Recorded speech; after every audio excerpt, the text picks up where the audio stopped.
y a quelques semaines, dans Histoire de Normand, je vous ai raconté l'histoire exceptionnelle de Madeleine Barjac, cette femme de Villers-sur-Mer, devenue pionnière du cinéma. Eh bien, nous allons aujourd'hui rester dans le 7e art, à la rencontre cette fois-ci d'un homme de terrain dont le nom apparaît dans de nombreuses productions du cinéma français de l'après-guerre jusqu'aux années 80. Il s'agit de Joe Davray. Acteur et surtout cascadeur, maître d'armes qui a exalté la vue de bon nombre de spectateurs de toute sa génération, mais qui est totalement tombé dans l'oubli aujourd'hui.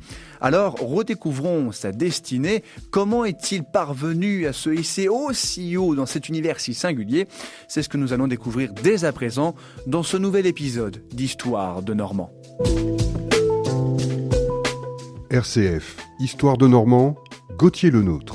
Joe Davray est né le 15 janvier 1923 à Rouen. C'est une ville dans laquelle il a reçu son instruction, dans laquelle il fit ses premières marques, mais surtout la ville dans laquelle il s'est forgé une véritable réputation dès son adolescence. Nous ne savons que peu de choses, ni même qui sont par exemple ses parents. En revanche, nous savons que ce dernier a débuté sa carrière à l'âge de 18 ans. Nous sommes ici en 1941. Alors, dans un contexte, vous le savez, difficile, puisque la France se trouvait occupée, que la Seconde Guerre mondiale battait son plein, que les morts s'amoncelaient, bref, un contexte peu réjouissant, mais dans lequel notre Normand a dû faire sa place, comme toute personne de l'époque. Et donc, Joe Davray a intégré l'école du comédien, une école d'art dramatique qui avait été créée quelques années auparavant par des figures du théâtre comme Jean-Louis Barrault, Julien Berthaud ou encore Raymond Rouleau, ce qui a permis à notre personnage, au bout du compte, de se former au jeu d'acteur, tout en restant proche de la scène. Et justement, tiens, parlons-en de la scène. Le premier point d'entrée de Davray dans le milieu artistique fut à la fois théâtral et cinématographique, car la même année, 1941, son nom est apparu pour la première fois sur scène, lors de pièces de théâtre, mais également dans des crédits de films, de production cinématographique en somme.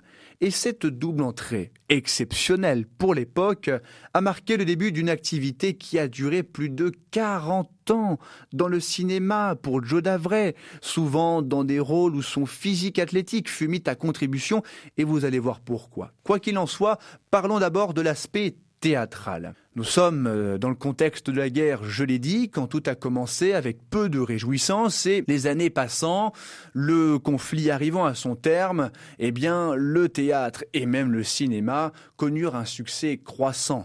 Tout le monde cherchait à s'aérer de ce climat morose en trouvant des réjouissances. Et quoi de mieux que d'aller voir des pièces de théâtre pour rigoler ou des pièces cinématographiques pour se changer les esprits. Notre Normand, donc Joe Davray, fut particulièrement mobilisé. Il n'y a pas de difficulté, en somme, à trouver des rôles aussi petits qu'ils puissent être. Tout a commencé donc en 1941 avec une première pièce, Le Grand Rayon, qui avait été mise en scène par Julien Berthaud. Tiens, on le retrouve après la fondation de l'école dit Le Comédien. 2 années plus tard, en 1943, Joe Davray s'est donc retrouvé dans une nouvelle pièce de théâtre, La tenue de soirée et de rigueur. En 1950, nous le retrouvions dans Les Vivacités du Capitaine Tic. Et enfin, encore un autre exemple, en 1951, dans Mr. Roberts. Voilà, ces expériences de théâtre ont constitué la base de sa formation dramatique. Il a pu affiner son jeu sur les planches, mais c'est finalement dans le cinéma qu'il a trouvé sa place, que sa destinée a pu s'écrire. Il fut absorbé par ce milieu tout le long de sa carrière, 40 ans, je l'ai dit, souvent dans des rôles physiques ou de doublure d'action. C'est ce que nous allons découvrir dès à présent.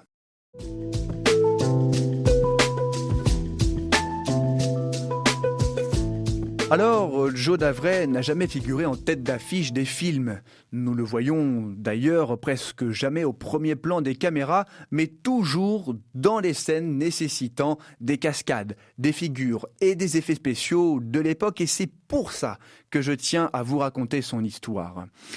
Joe Davray est apparu dans de nombreux films français entre 1941 et 1983. Il fut souvent embauché, recruté, sollicité, retenu en raison de son physique, de ses compétences et de sa capacité à exécuter des scènes demandant un minimum de performance athlétique, ce qui correspondait parfaitement à son activité de cascadeur et de maître d'armes dans une période, mais oui, chers auditeurs, où les protections et les effets spéciaux modernes n'existaient pas encore. Il n'y avait pas de fond vert, il n'y avait pas de filet de sécurité, ou très peu, à la marge.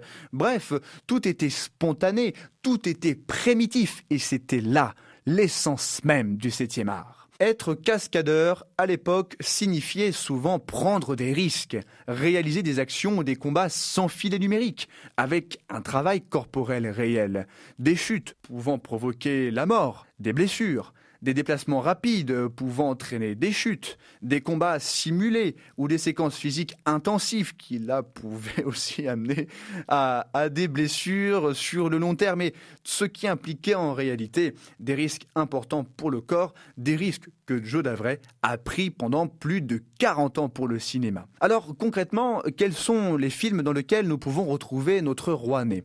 Voici quelques exemples que je peux vous citer dès à présent.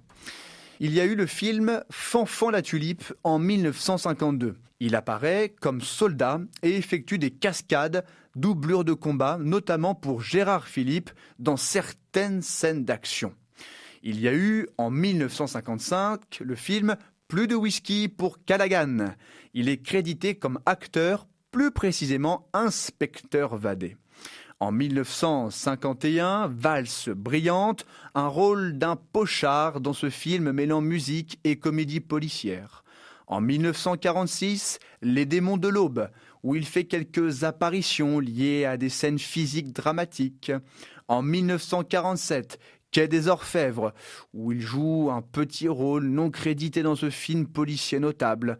En 1953, le film Lucrèce Borgia, dans lequel il apparaît dans un rôle de spadassin ou avec quelques participations à des scènes de combat. Et enfin, je vous en cite un dernier, c'est justement son ultime film, Un chien dans un jeu de quilles, 1983, dernier rôle connu dans un film français.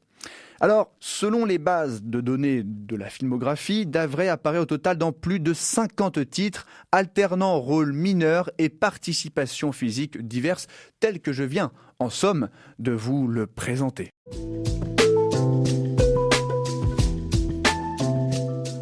Alors, après le tournage du film Un chien dans un jeu de quilles, paru en 1983, Joe Davray mit un terme à sa carrière.